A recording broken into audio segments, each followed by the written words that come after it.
আপনি কি বলছেন আচার্যদেব? রানী মোহিনী আবার মুক্ত হয়ে যাবে? সেটাই ভবিতব্য।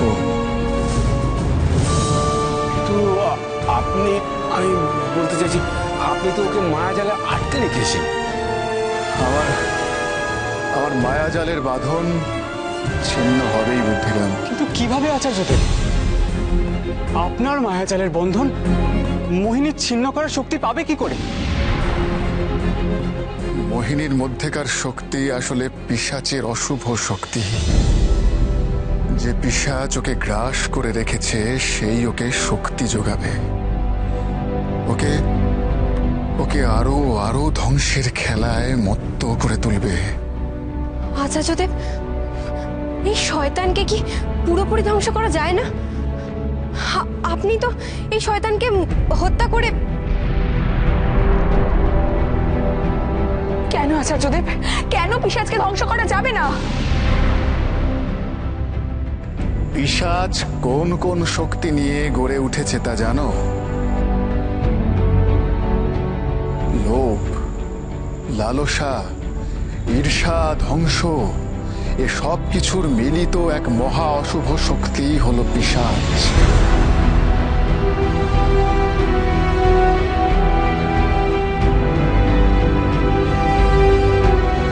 তাকে তো এভাবে হত্যা করা যায় না। তাহলে তাহলে কি এর থেকে মুক্তি পাওয়ার কোনো উপায় নেই? পিশাচকে দমন করার কোনো উপায় নেই? আছে, অবশ্যই আছে।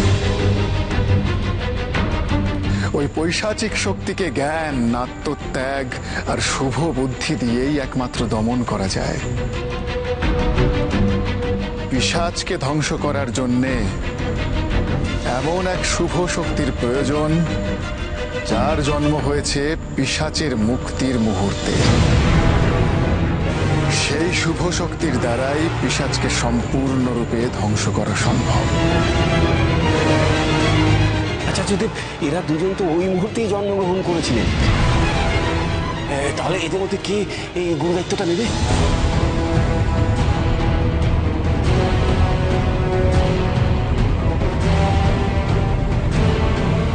জন্মলগ্ন যেহেতু এদের দুজনের মধ্যে ভাগ হয়ে আছে, তাই পিশাচকে ধ্বংস করবার শুভ শক্তিও এদের দুজনের মধ্যে সমান ভাগে বিদ্যমান। ভূমি আর অগ্নি, এদের সম্মিলিত শক্তি দিয়ে পিশাচের অশুভ শক্তিকে পরাস্ত করে জগতে শুভ শক্তির প্রতিষ্ঠা করতে হবে। কিন্তু আচার্যদেব, আমরা তো জানি না কোন শক্তি বলে পিশাচকে শেষ করা যায়। আচার্যদেব, তার জন্য কি আমাদের বিশেষ কোনো প্রশিক্ষণের প্রয়োজন? প্রশিক্ষণ নয়, তোমাদের অর্জন করতে হবে 7 সমুদ্র 13 নদীর জ্ঞান আর অভিজ্ঞতা, যার দ্বারা তোমরা এই অশুভ শক্তিকে পরাস্ত করতে পারবে। তাই আর বিন্দুমাত্র সময় নষ্ট করা চলবে না, তোমাদের এখনই যাত্রা করতে হবে। কিন্তু আচার্যদেব, 7 সমুদ্র 13 নদী পেরিয়ে জ্ঞান লাভ করতে গেলে তো প্রথমেই স্কন্দ মাতার আশীর্বাদ নেওয়া প্রয়োজন, তার আরাধনা করা প্রয়োজন। আর স্কন্দ মাতার পুজো আরাধনা করা মানে তার পুত্র স্কন্দ অর্থাৎ কার্তিকেরও পুজো করা। দেবী তোমাদের যোগাবেন জ্ঞান, আর দেব সেনাপতি কার্তিক তিনি দেবেন শক্তি। এই দুয়ের সম্মিলিত প্রভাবেই তোমরা 7 সমুদ্র 13 নদী পার করতে পারবে। কিন্তু আচার্যদেব, স্কন্ধমাতার পুজো কিভাবে করতে হয়? আমরা তো আচার নিয়ম কিছুই জানি না। মনোযোগ দিয়ে শোনো। আশ্রম থেকে বেরিয়েই তোমাদের আগে পৌঁছতে হবে উদয় পাহাড়ে।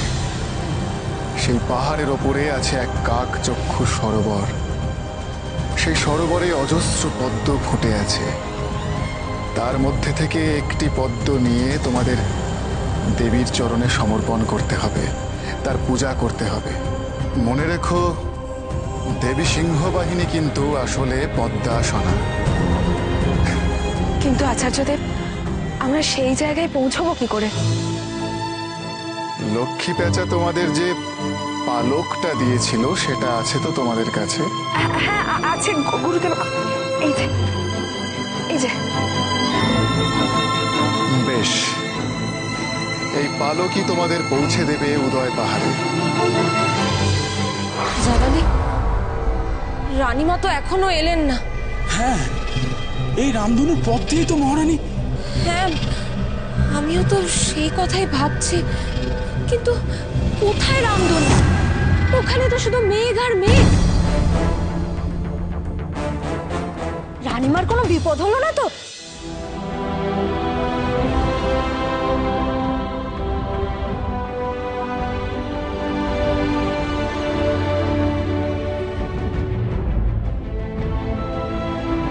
প্রণাম। প্রণাম আচার্যদেব, প্রণাম। সঠিক সময় উপস্থিত হয়েছে। এইবার তোমাদের যাত্রা শুরু করতে হবে। এই পালক তোমাদের উদয়পুর পাহাড়ে পৌঁছে দেবে। সেখানে দেবীর পুজো দিয়ে তারপর যাত্রা শুরু করবে তোমরা। কিন্তু আচার্যদেব, পুজোর পদ্ধতি তো আমাদের জানা নেই। পুজোর তো কোনো নিয়ম হয় না ভূমি। পুজো হলো অন্তর থেকে ঈশ্বরের কাছে আত্মনিবেদন করা, নিজেকে সমর্পণ করা। তোমরা যে যার নিজের মতো নিজেকে সম্পূর্ণরূপে দেবীর কাছে সমর্পণ করবে। তোমার সেই আত্মনিবেদনে যদি কোনো খাদ না থাকে, তাহলে দেবী নিশ্চয়ই প্রীত হবেন। তবে পথে কিন্তু কোনো মতেই দেরি করা যাবে না। তোমাদের অতি দ্রুত রওনা দিতে হবে এখন। কেন এত তাড়াহুড়ো করার কি বিশেষ কোনো কারণ আছে? আছে, কারণ আগামী দুদিনের মধ্যে এই পুজো যদি না দেওয়া যায় তাহলে এই পুজোর কোনো ফলই আর হবে না। একবার আকাশে চতুর্থীর চাঁদ যদি উদয় হয়, তাহলে এই পুজো বিফল হবে বুদ্ধিরাম। আচার্যদেব, তাহলে আমাদের বিদায় দিন এখন। একটা কথা মনে রেখো, এই পথ কিন্তু তোমাদেরকে বেছে নিয়েছে। এই পথে চলতে গিয়ে অনেক বিপদ, অনেক বাধার সম্মুখীন হবে তোমরা। সেই সমস্ত বাধা বিপত্তি পার করে তোমাদেরকে এগিয়ে যেতে হবে। বাধা? কি বাধার কথা বলছেন আচার্যদেব? এই পথ চলতে চলতে হয়তো তোমরা এমন অনেককে দেখতে পাবে যাদের দেখে তোমাদের মনে হবে অশুভ, খারাপ। কিন্তু মনে রেখো, তারা কেউ প্রকৃতপক্ষে খারাপ নয়, অশুভ নয়। তারা সকলেই সাপ দুষ্ট, হয়তো অশুভ শক্তির কবলে রয়েছে তারা। তাদের প্রত্যেকের মুক্তির উপায় তোমরা বের করবে। তো আচার্যদেব, সেই উপায় আমরা কি করে খুঁজে পাবো? প্রতি পদক্ষেপে আগামী পথের ইঙ্গিত তোমরা পেয়ে যাবে, আর সেই ইঙ্গিত বুঝেই এগিয়ে চলতে হবে তোমাদের। আচার্যদেব, স্কন্ধমাতার পুজো দেওয়ার পরে কি আমাদের আসল যাত্রা শুরু হবে? স্কন্দমাতার পুজো শেষ করেই তোমাদের পৌঁছতে হবে সরলপুর। সরলপুরের রাজার সাথে তোমাদের দেখা করতে হবে। তোমরা রাজাকে গিয়ে প্রশ্ন করবে পৃথ্বীরাজ কোথায় আছে। আচার্যদেব, এই পৃথ্বীরাজকে সময় মতো সব কথাই জানতে পারবে অগ্নি। আপাতত মনে রেখো, এটা একটা সংকেত।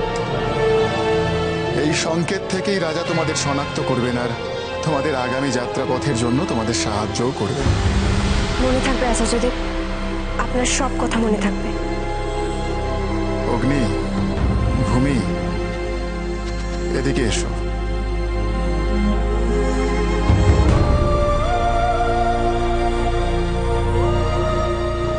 নাও,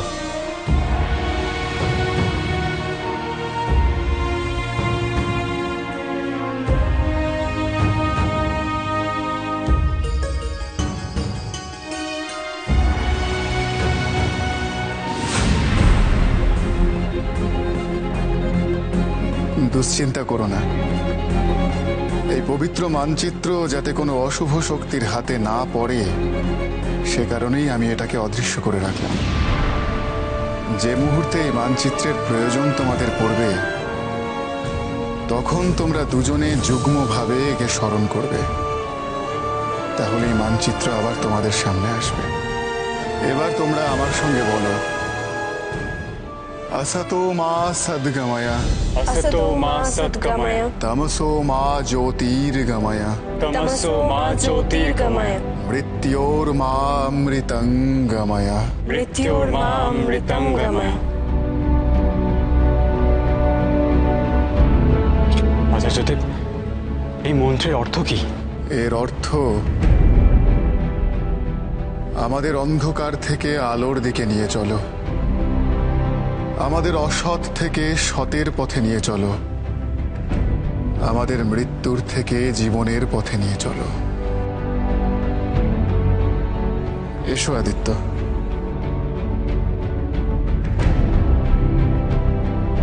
তোমার কিন্তু অনেক দায়িত্ব আদিত্য। ভূমি, অগ্নি, ওদের কিন্তু রক্ষা করতে হবে তোমাকেই।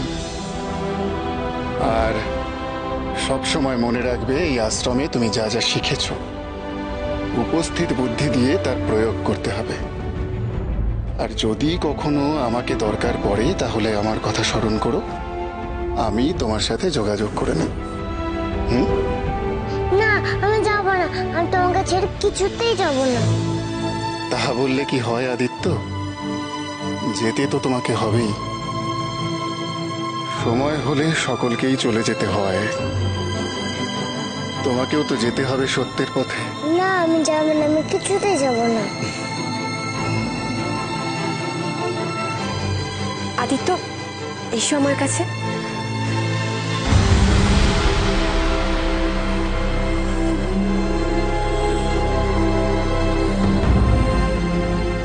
তোমরাও আদিত্যের খেয়াল রেখো, সাবধানে রেখো। ওর মা ওর জন্মের সময় ওকে ছেড়ে চলে যান। ও পুষ্পকের ভাই। প্রয়োজন মতো আমি ওর মাধ্যমেই তোমাদের সাথে যোগাযোগ করে নেব। এবার তাহলে আমরা যাত্রা শুরু করি।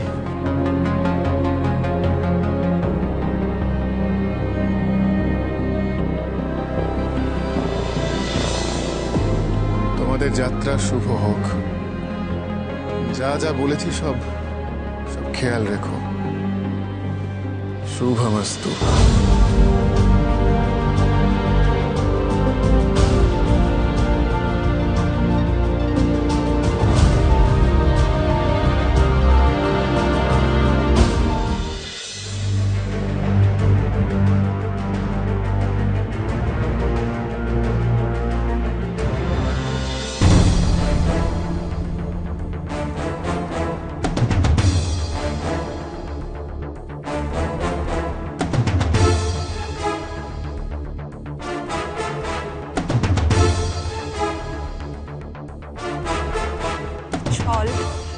ছল করছো তুমি আমার সঙ্গে। ছল করেছি?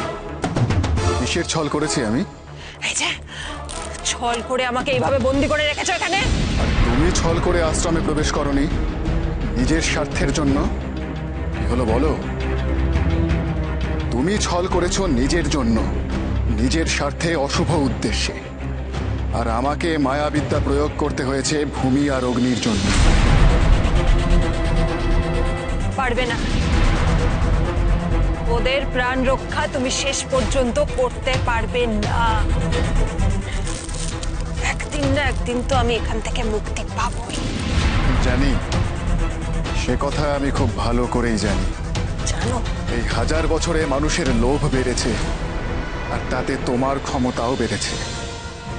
মানুষ প্রতিহিংসা পরায়ণ হয়েছে, আর তাতে তুমি দ্বিগুণ শক্তিশালী হয়ে উঠেছ। মায়া শক্তিও মুঠোয় আনতে পেরেছ তুমি। তাই তোমাকে আমি বন্দি করে রাখতে পারবো না। নিজের পরাজয় স্বীকার করে নিচ্ছ তাহলে। এখান থেকে একবার আমি মুক্ত হলেই অগ্নি আর ভূমিকে। না, তা হবে না। কিছুতেই তুমি তা করতে পারবে না মোহিনী। মানে তোমাকে স্লথ করে দেব আমি। তুমি গোলাপি মায়ার দেশে পৌঁছতে চাইছো, তাই তো? আর তোমার বিনাশের জন্য ভূমি আর অগ্নিকেও সেখানেই পৌঁছতে হবে। আমি তোমাকে এত ধীর করে দেব যে তোমার অনেক আগেই ভূমি অগ্নি ওখানে পৌঁছে যাবে। তুমি যাতে ওদের কোনো ক্ষতি করতে না পারো তার সম্পূর্ণ প্রচেষ্টা আমি করব। তোমার আমি ছাড়বো না আচার্যদেব, ছাড়বো না। তোমার এই আশ্রম আমি ধ্বংসস্তূপে পরিণত করব। মৃতদেহ দেখবে তুমি চারিদিকে, মৃতদেহ। চিল আর শকুন এসে ভোজ সারবে তোমার এই সাধের আশ্রমে। শুনেছ? চিল আর শকুন।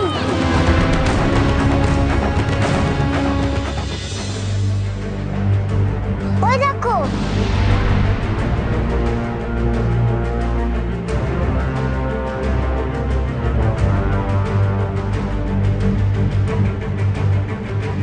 মনে হয় আমরা পৌঁছে গেছি।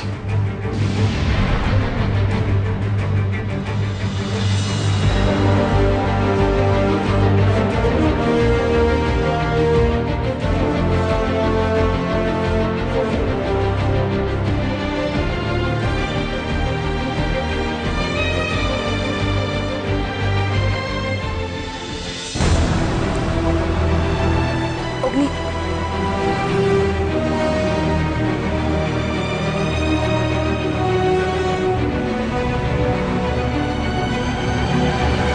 এই তাহলে উদয় পাহাড়। হ্যাঁ, এখানেই আমাদের স্কন্দমাতার পুজো দিতে হবে, তারপর আমাদের যাত্রা শুরু হবে।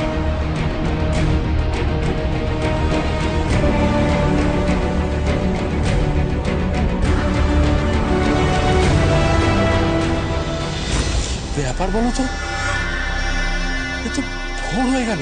তাহলে সত্যি কোনো না কোনো বিপদ হয়েছে রানীমার। কি এত ভাবছে বলতো? জানি না, রানীমার কথা ভাবছে না, এইটা মনে হয়।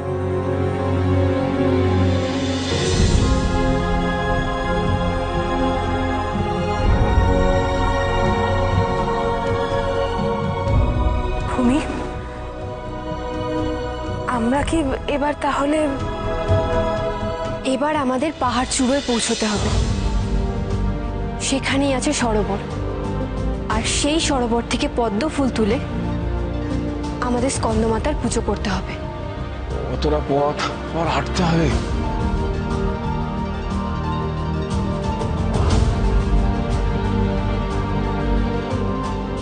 অগ্নি, তুমি অনেকক্ষণ চুপচাপ দাঁড়িয়ে আছো, কোনো কথাও বলছো না, কিছু ভাবছো? আশ্রমে এখন কি হচ্ছে কে জানে। আচার্যদেব তো রয়ে গেলেন, আর সেখানেই তো বন্দী হয়ে আছে রানী মোহিনী। আমরা কি আর কখনো আশ্রমে যাব না? কেন যাব না? নিশ্চয়ই যাব। আমরা আচার্যদেবের সঙ্গে আবার দেখা করব। উনি তো বলেছেন উনি সব সময় আমাদের সঙ্গে আছে, তাই না? আমাদের যখনই দরকার হবে উনি ঠিক আমাদের সাথে যোগাযোগ করে নেবেন। আবার এই চড়াই পাহাড় এখন উঠতে হবে? আচ্ছা, তাহলে কি আমরা পাহাড়ে ওঠা শুরু করব? হ্যাঁ, আচার্যদেব তো তাই বলছিলেন, চতুর্থীর চাঁদ ওঠার আগেই আমাদের পুজো সেরে ফেলতে হবে। তার মানে তো আমাদের হাতে আর মাত্র 2 দিন সময় আছে। 2 দিন সময় আছে? 2 দিন? বাহ, খুব ভালো হলো। তাহলে তো একটু জিরিয়ে নেওয়া যেতেই পারে আর কি। আমার তো আবার কদিন ধরে ঘুম হয়নি, একটু বুদ্ধিরাম, আগে আমরা পুজোটা দিয়ে নি। তুমি তো জানো, বলো, আমাদের বিপদের শেষ নেই। আমি অগ্নিকে জিজ্ঞাসা করে দেখছি।